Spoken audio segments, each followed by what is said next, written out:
আজ জানাবো পশ্চিমবঙ্গ দেশ এবং বিদেশের বাছাই করা গুরুত্বপূর্ণ 50টি তাজা সংবাদ। আপনি যদি চ্যানেলে নতুন হয়ে থাকেন তাহলে অবশ্যই চ্যানেলটি সাবস্ক্রাইব করুন, কারণ প্রতিদিনের সেরা খবর আপনার হাতের মুঠোয় পৌঁছে দিতে আমরা আছি সদা প্রস্তুত। খবরের প্রথমেই দেখে নেব সংবাদ শিরোনাম। প্রথম দফার পর তৃণমূল কোন জায়গায় কত আসনে এগিয়ে স্পষ্ট করে মমতা বললেন। সর্বকালের রেকর্ড ভাঙল প্রথম দফার ভোটের হার। বিপুল ভোট কিসের ইঙ্গিত দিচ্ছে? 4 তারিখ নিজে ভবানীপুরে গণনার টেবিলে বসবো। চেতলা থেকে শুভেন্দুর কটাক্ষ, তোমরা কোথায় যাবে? এখান থেকে ব্যাগ গোছাও এখন থেকেই। গুজরাতের নেতা বাংলায় এসে ধমকাচ্ছেন, শাহকে 10 দিনের খোলা চ্যালেঞ্জ অভিষেকের। তোলপাড় রাজ্য। ইভিএম ক্লোজ না করে সুইচ অফ। রায়গঞ্জে প্রিসাইডিং অফিসারের মারাত্মক ভুল, ভোটের পুরো তথ্য না মেলার আশঙ্কা। আশীর্বাদ করুন, আমরা আপনাদের স্বাধীনতা দেব। যাদবপুরের সভায় মোদির গলায় বিজেপির বড় জয়ের আত্মবিশ্বাস। প্রশ্ন করার ক্ষমতা অরাজকতা নয়, এত নিচে নেমে গেলেন প্রধানমন্ত্রী যাদবপুর মন্তব্যের সমালোচনায় মুখ্যমন্ত্রী মমতা। 4 তারিখের পর ফাইল খোলা হবে, টিএমসি এর গুন্ডারা লুকোনোর জায়গা পাবে না মোদি।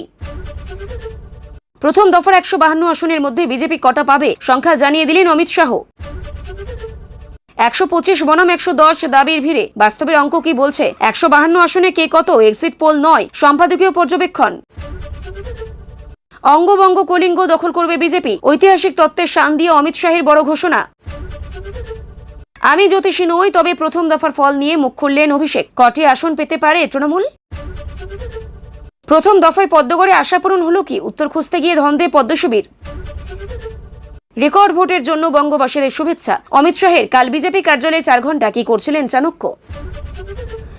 ভোটার উন্মাদনা তুঙ্গে 92% পার হতে বড় প্রতিক্রিয়া নির্বাচন দপ্তরের, দেখুন। রেকর্ড ভোটিং এর পর বিস্ফোরক আক্রমণ, ভবানীপুরকে টার্গেট করে মমতাকে দুষলেন শুভেন্দু। তৃণমূলের ইভিএম পাচার চক্র হাতে নাতে ধরলেন বিজেপি প্রার্থী চন্দনা বাউরি, ভাইরাল ভিডিও। 93% ভোট নিয়ে গভীর রাত পর্যন্ত বিশ্লেষণ, কিসের আশঙ্কা ছিল? কটা আসন নিশ্চিত? সকলে জানিয়ে দিলেন শাহ সকালে।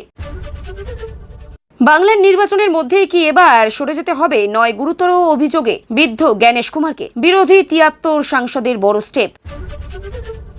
জোর ধাক্কা তৃণমূলকে, শুধু অন্নপূর্ণা ভান্ডার নয়, মহিলাদের 10 গ্যারান্টি। মোদির তালিকায় কি কি? এতটাই নিচে নামতে পারেন? যাদবপুর নিয়ে মোদির মন্তব্যে অগ্নিশর্মা মমতা, প্রধানমন্ত্রীকে পাঠালেন করা চিঠি। কার ফাইল খোলার হুঁশিয়ারি দিলেন মোদি? আরজিকর ইস্যুতে রত্না দেবনাথকে পাশে নিয়ে নজিরবিহীন আক্রমণ প্রধানমন্ত্রীর। প্রশ্ন করার ক্ষমতা অরাজকতা নয়, এত নিচে নেমে গেলেন প্রধানমন্ত্রীর যাদবপুর মন্তব্যের সমালোচনায় মুখ্যমন্ত্রী মমতা। অনেক কিছুই বলতে চাই, কিন্তু এখন আমি ভীতু, ভোট প্রসঙ্গে বললেন পপ তারকা উষা উত্থুপ।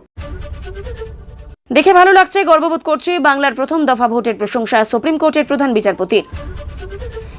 ভোটের মুখে হিঙ্গলগঞ্জ থানার ওসিকে সাসপেন্ডের নির্দেশ কমিশনের। শুক্রবার এখানেই জনসভায় রয়েছে শাহর। ভোটের দিন স্লিপ নেই, পরদিন হাজির। বিএলওর গাফিলতিতে ভোট দিতে পারলেন না তরুণী। বিজেপিতে যোগ দিচ্ছেন রাঘব চাড্ডা, সঙ্গী আরও বেশ কয়েকজন সাংসদ। কমিশনের আইনজীবী তুষার মেহতাকে 4 মে নৈশভোজের আক্রমণ কল্যাণের। রাহুল নিজেই বিভ্রান্ত, মমতা বন্দ্যোপাধ্যায়কে আক্রমণ প্রসঙ্গে বললেন কিরেন রিজিজু। সকালে বিজেপিকে মুছে দিতে গিয়ে দুপুরে সাফল আপ। বাংলায় জারি হবে রাষ্ট্রপতির শাসন, বিরাট পর্যবেক্ষণ সুপ্রিম কোর্টের। প্রথম দফায় কত আসন পাচ্ছে বিজেপি, কত তৃণমূল? রেজাল্ট বলে দিলেন দিলীপ ঘোষ। দক্ষিণবঙ্গের 142 আসনে ঘাসফুলের দাপট, কোথায় কোথায় গোহারা হারতে পারে বিজেপি।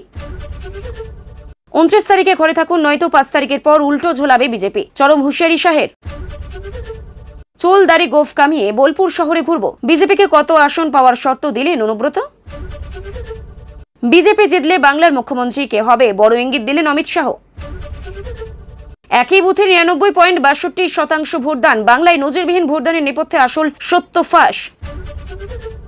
প্রথম দফায় আদৌ কোনো রেকর্ড হয়নি, বরং 2021 সালের তুলনায় 83,674 ভোট কম পড়েছে। শাহ মন্তব্যের ফ্যাক্ট চেটে। বাংলা জিতে দিল্লি দখল করব, বিজেপিকে গড়িয়ে দিব, মমতার মন্তব্যে হেসে উড়ালেন অমিত শাহ।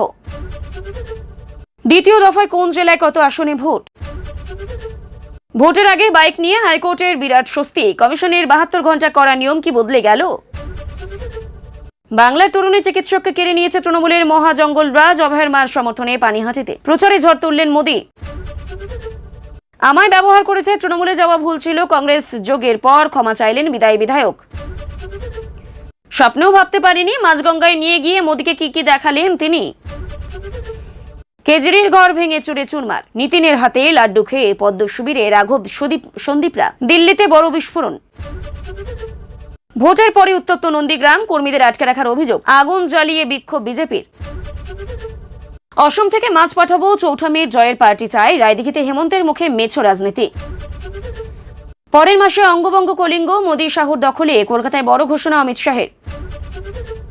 ঘূর্ণাবর্তের প্রভাবে বাংলায় হাওয়া বদল, সপ্তাহান্তে একাধিক জেলায় কালবৈশাখীর পূর্বাভাস। হুড়মুড়িয়ে পড়ল সোনার দাম, আজ 2224 ক্যারেট হলুদ ধাতুর লেটেস্ট রেট জেনে নিন। জাতীয় সড়কে পথচারীদের সঙ্গে ধাক্কায় উড়ে গেলেন বাইক চালক, হেলমেট সমেত মাথা ঘষে গেল পিছে, রইল ভয়ঙ্কর ভিডিও। দিদি টাকা দিয়ে দিলে এমন করতাম না, দিল্লি ধর্ষণ কাণ্ডে অভিযুক্তের নির্লিপ্ত উত্তর। রাজ্যসভায় বড় লড়াইয়ের ইঙ্গিত, চাড্ডা সহ 3 জনের বিরুদ্ধে কড়া পদক্ষেপের পথে আপ। যুদ্ধ কি তবে অবধারিত? টানেলে লুকিয়ে ইরানের নেতারা বড় রহস্য ফাঁস করলেন ইসরায়েলি প্রতিরক্ষা মন্ত্রী। বাইবেলের সেই হারিয়ে যাওয়া বংশধর, ভারত থেকে আস্ত এক সম্প্রদায়কে তুলে নিয়ে যাচ্ছে ইসরায়েল। সেনা নয়, রোবট পাঠিয়ে রুশ ঘাঁটি দখল, রক্তপাতহীন যুদ্ধে বিরাট সাফল্য ইউক্রেনের। 7 দিন পর অস্ত্র কাড়বে সেনেট, আইনি গেরোয় আটকে ট্রাম্পের ইরান জয়ের স্বপ্ন। তকে তকে বসেছিলেন 2 বছর আগে পালিয়ে যাওয়া বউ, ভোট দিতে আসতেই খপাত করে ধরলেন, তারপর যা হলো আধিকারিকরাও স্তম্ভিত। দিদির বিদায় নিশ্চিত, বাংলা এবার গেরুয়া, নিউ টাউন থেকে বড় বোমা ফাটালেন অমিত শাহ। অনেক জায়গায় তৃণমূল খাতায় খুলতে পারবে না, তাদের বিদায় নিশ্চিত, বাংলায় প্রথম দফা ভোট গ্রহণের দিনেই হুঁশিয়ারি মোদীর। প্রথম দফার ভোট তৃণমূলের মহা জঙ্গলরাজ, শেষের নিশ্চয়তা দিয়েছে পানিহাটিতে দাঁড়িয়ে বললেন মোদী। এতক্ষণ শুনছিলাম সংবাদ শিরোনাম, এবার আসছি খবরের বিস্তারিত। এর আগে একটি ছোট্ট রিকোয়েস্ট, আপনি যদি এই চ্যানেলে নতুন হয়ে থাকেন তাহলে চ্যানেলটিকে অবশ্যই সাবস্ক্রাইব করুন। মমতা বন্দ্যোপাধ্যায় প্রথম দফার ভোট শেষ হওয়ার পর অত্যন্ত বিশদভাবে তৃণমূল কংগ্রেসের অবস্থান ব্যাখ্যা করে জানান যে তাদের দল বহু আসনে এগিয়ে রয়েছে এবং মানুষের সমর্থন এখন স্পষ্টভাবে তাদের দিকেই আছে। তিনি বলেন, গত কয়েক বছরে যে উন্নয়নমূলক প্রকল্পগুলি চালু করা হয়েছে, গ্রামের রাস্তা, স্বাস্থ্য পরিষেবা, মহিলা ও ছাত্রছাত্রীদের জন্য বিকল্প প্রকল্প, এইসবই মানুষের জীবনে সরাসরি প্রভাব ফেলেছে এবং সেই কারণে ভোটে তার প্রতিফলন দেখা যাচ্ছে। তিনি আরো দাবি করেন, বিরোধীরা যতই প্রচার চালাক না কেন, বাস্তবে সাধারণ মানুষ উন্নয়নের ধারাবাহিকতাকেই বেছে নিচ্ছে। তার বক্তব্যে আত্মবিশ্বাস ছিল যে চূড়ান্ত ফলাফলে বেরোলেই পরিষ্কার হয়ে যাবে কারা আসলে এগিয়েছিল এবং কারা শুধু প্রচারের জোরে এগিয়ে থাকার দাবি করছিল। শুভেন্দু অধিকারী ভোট গণনাকে কেন্দ্র করে অত্যন্ত কড়া ও বিস্তারিত মন্তব্য করে বলেন যে গণনার দিন তিনি নিজে ভবানীপুরে উপস্থিত থাকবেন এবং প্রতিটি টেবিলের উপর নজর রাখবেন যাতে কোনো ধরনের অনিয়ম না হয়। তিনি বলেন, ভোট প্রক্রিয়ার স্বচ্ছতা বজায় রাখা অত্যন্ত জরুরি এবং যদি কোথাও কোনো কারচুপি বা গড়মিল দেখা যায় তা সঙ্গে সঙ্গে প্রকাশ্যে আনা হবে। পাশাপাশি তৃণমূল নেতৃত্বকে তীব্র কটাক্ষ করে বলেন, ফলাফল বেরোনোর পর অনেকেই রাজনৈতিক বড় ধাক্কা খেতে পারেন এবং তাদের এখন থেকেই সেই পরিস্থিতির জন্য মানসিকভাবে প্রস্তুত থাকা উচিত। তার এই বক্তব্য রাজ্যের রাজনৈতিক পরিবেশকে আরো উত্তপ্ত করে তুলেছে এবং 2 শিবিরের মধ্যে বাকযুদ্ধ চরমে উঠেছে।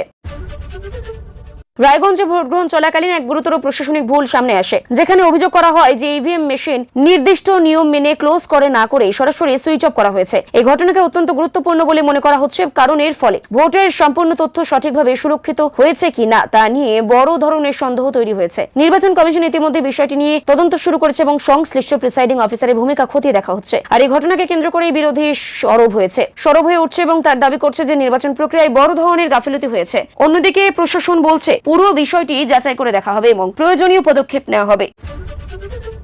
প্রধানমন্ত্রী নরেন্দ্র মোদী যাদবপুরে এক জনসভায় বক্তব্য রাখতে গিয়ে ভোটারদের উদ্দেশ্যে দীর্ঘ বক্তব্যে বলেন, যদি মানুষ তার আশীর্বাদ দেন তবে রাজ্যে বড় পরিবর্তন আনা সম্ভব। তিনি বলেন, দীর্ঘদিন ধরে রাজ্যের মানুষ যে সমস্যাগুলির সম্মুখীন হচ্ছেন, কর্মসংস্থানের অভাব, শিল্পের ঘাটতি, প্রশাসনিক দুর্বলতা, সেগুলির সমাধান করতে হলে পরিবর্তন জরুরি। তার মতে সেই পরিবর্তনের জন্য বিজেপি একমাত্র কার্যকর বিকল্প। তিনি আরো বলেন, তাদের সরকার ক্ষমতায় এলে উন্নয়নের গতি বাড়ানো হবে এবং সাধারণ মানুষের জীবনযাত্রার মান উন্নত করা হবে। তার বক্তব্যে আত্মবিশ্বাস স্পষ্ট ছিল এবং তিনি মানুষের সমর্থন চাইতে গিয়ে ভবিষ্যতের একটি ভিন্ন চিত্র তুলে ধরেন।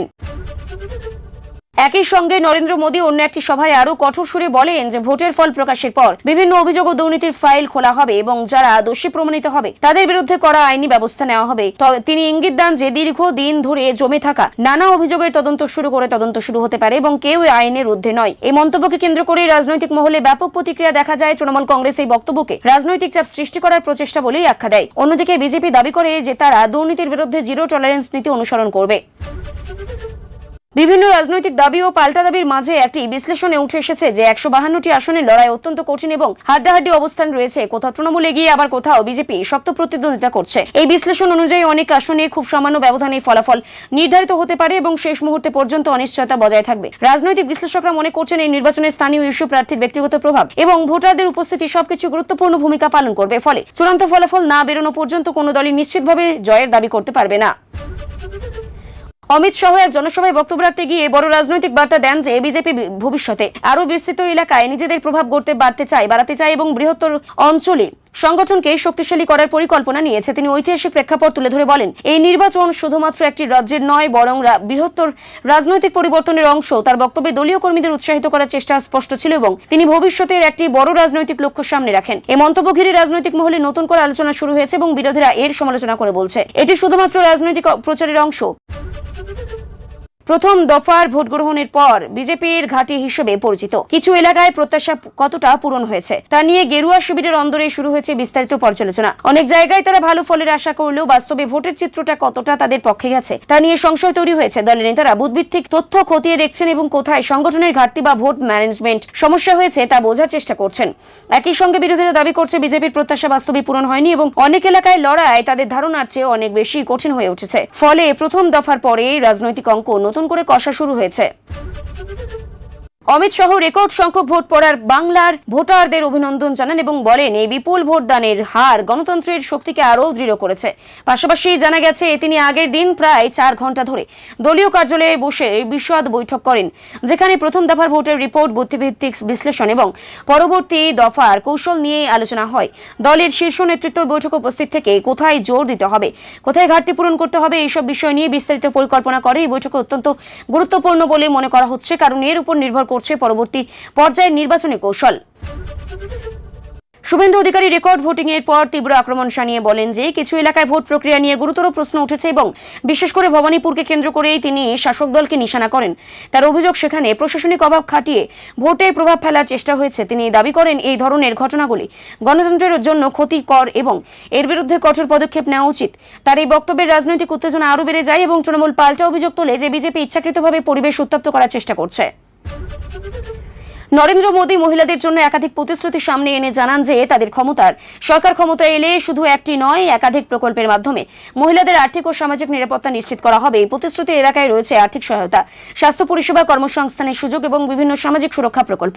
বিজেপি এই উদ্যোগকে বড় হাতিয়ার হিসেবেই তুলে ধরছে। অন্যদিকে তৃণমূল দাবি করছে তাদের আগের প্রকল্পগুলি বেশি কার্যকর, ফলে মহিলাদের ভোটকে কেন্দ্র করে রাজনৈতিক লড়াই আরও তীব্র হয়ে উঠেছে। মুখ্যমন্ত্রী মমতা বন্দ্যোপাধ্যায় যাদবপুর নিয়ে প্রধানমন্ত্রীর মন্তব্যে তীব্র প্রতিক্রিয়া জানিয়ে কড়া ভাষায় চিঠি পাঠান। তিনি অভিযোগ করেন এই ধরনের মন্তব্য রাজ্যের ভাবমূর্তি ক্ষুণ্ণ করে এবং রাজনৈতিক সৌজন্যের সীমা লঙ্ঘন করে। তার মতে নির্বাচনের সময় ধরনের বক্তব্য পরিস্থিতিকে আরও উত্তপ্ত করে তোলে এবং গণতান্ত্রিক পরিবেশ নষ্ট করে।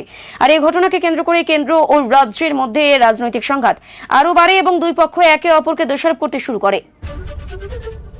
অমিত শাহ নিউটাউনের এক সভায় বক্তব্য রাখতে গিয়ে দাবি করেন যে এই নির্বাচন শাসক দলের বিদায় প্রায় নিশ্চিত এবং রাজ্যে বড় রাজনৈতিক পরিবর্তন আসতে চলেছে। তিনি বলেন মানুষের মধ্যে পরিবর্তনের ইচ্ছে এবং স্পষ্ট এবং সে কারণে এই বিজেপি ক্রমশ শক্তিশালী হচ্ছে। তার বক্তব্যে আত্মবিশ্বাস স্পষ্ট ছিল। তিনি দলীয় কর্মীদের আরও জোর দিয়ে কাজ করার আহ্বান জানান। আর এই মন্তব্য ঘিরে রাজনৈতিক মহলে তীব্র প্রতিক্রিয়া দেখা যায়। একইভাবে নরেন্দ্র মোদী ভোটের দিনেই হুঁশিয়ারি দিয়ে বলেন যে বহু এলাকায় শাসক দল নিজেদের অবস্থান ধরে রাখতে পারবে না এবং অনেক জায়গায় তারা পিছিয়ে পড়বে। তিনি দাবি করেন মানুষের মধ্যে পরিবর্তনের আকাঙ্ক্ষা এতটাই প্রবল যে ভোটের ফলাফলে স্পষ্টভাবে ফুটে উঠবে। তার এই মন্তব্যে নির্বাচনী উত্তেজনা আরও বাড়ে এবং দুই প্রধান দলের মধ্যে রাজনৈতিক লড়াই চরমে ওঠে। নরেন্দ্র মোদী পানিহাটির জনসভা থেকে প্রথম দফার ভোট নিয়ে বিশদ মন্তব্য বলেন যে এই ভোট রাজ্যের দীর্ঘদিনের অরাজকতা ও অস্থিরতার অবসানের সূচনা করেছে। তিনি দাবি করেন বহু বছর ধরে মানুষ যে সমস্যার মধ্যে ছিলেন, দুর্নীতি, হিংসা ও প্রশাসনিক দুর্বলতা, তার বিরুদ্ধে ভোট দিয়েছেন সাধারণ মানুষ। তার মতে এই প্রবণতা আগামী দফাগুলিকে বজায় থাকবে এবং শেষ পর্যন্ত একটি বড় রাজনৈতিক পরিবর্তনের পথ তৈরি করবে। তিনি আরো বলেন মানুষের এই ভোট শুধু সরকারের পরিবর্তনের জন্য নয়, বরং একটি নতুন শাসন ব্যবস্থা গড়ার বার্তাও বহন করছে। মমতা বন্দ্যোপাধ্যায় বিজেপিকে তীব্র আক্রমণ করে বলেন যে ফলাফলের প্রকাশের দিনই সব পরিষ্কার হয়ে যাবে এবং বিরোধীরা বড় ধাক্কা খাবে। তিনি আত্মবিশ্বাসের সঙ্গে দাবি করেন তার দলের কাজ ও উন্নয়নের ভিত্তিতে মানুষ ভোট দিচ্ছে এবং বিরোধীরা প্রচারে বাস্তবে কোনো প্রভাব ফেলতে পারেনি। তিনি আরো বলেন, অতীতেও তৃণমূলের শক্তি প্রমাণিত হয়েছে এবং আবারও সেই ধারাবাহিকতায় বজায় থাকবে। তার এই বক্তব্যে স্পষ্ট যে তিনি ফলাফল নিয়ে অত্যন্ত আশাবাদী এবং বিরোধীদের চ্যালেঞ্জ ছুড়ে দিলেন। অমিত শাহ বিজেপি জিতলে রাজ্যের মুখ্যমন্ত্রী কে হতে পারেন সে বিষয়ে ইঙ্গিতপূর্ণ মন্তব্য করেন। তিনি সরাসরি নাম না ঘোষণা করে বলেন, দলের মধ্যে এমন নেতৃত্ব রয়েছে যারা রাজ্যকে নতুন পথে এগিয়ে নিয়ে যেতে সক্ষম। তার বক্তব্যে বোঝানো হয় যে বিজেপি ইতিমধ্যেই সম্ভাব্য নেতৃত্ব নিয়ে পরিকল্পনা তৈরি করে রেখেছে এবং সময় এলেই তার সামনে আনা হবে। এই মন্তব্য ঘিরে রাজনৈতিক মহলে জল্পনা তুঙ্গে ওঠে এবং বিভিন্ন নাম নিয়ে আলোচনা শুরু হয়। এক বিদায়ী বিধায়ক নিজের রাজনৈতিক অবস্থান নিয়ে বিস্তারিতভাবে জানান যে অতীতে তিনি তৃণমূল কংগ্রেস যোগ দিয়ে ভুল করেছিলেন এবং তাকে ব্যবহার করা হয়েছে বলেই তার মনে হয়েছে। তিনি বলেন, রাজনৈতিক সিদ্ধান্ত নেওয়ার সময় তিনি পরিস্থিতি ঠিকভাবে বিচার করতে পারেননি এবং এখন সেই ভুলের জন্য প্রকাশ্যে ক্ষমা চাইছেন। কংগ্রেসে ফিরে এসে তিনি নতুনভাবে কাজ করার ইচ্ছা প্রকাশ করেন এবং বলেন, ভবিষ্যতে মানুষের জন্য কাজ করাই তার প্রধান লক্ষ্য হবে। তার এই মন্তব্য রাজ্যের রাজনৈতিক অঙ্গনে নতুন করে আলোচনা তৈরি করেছে।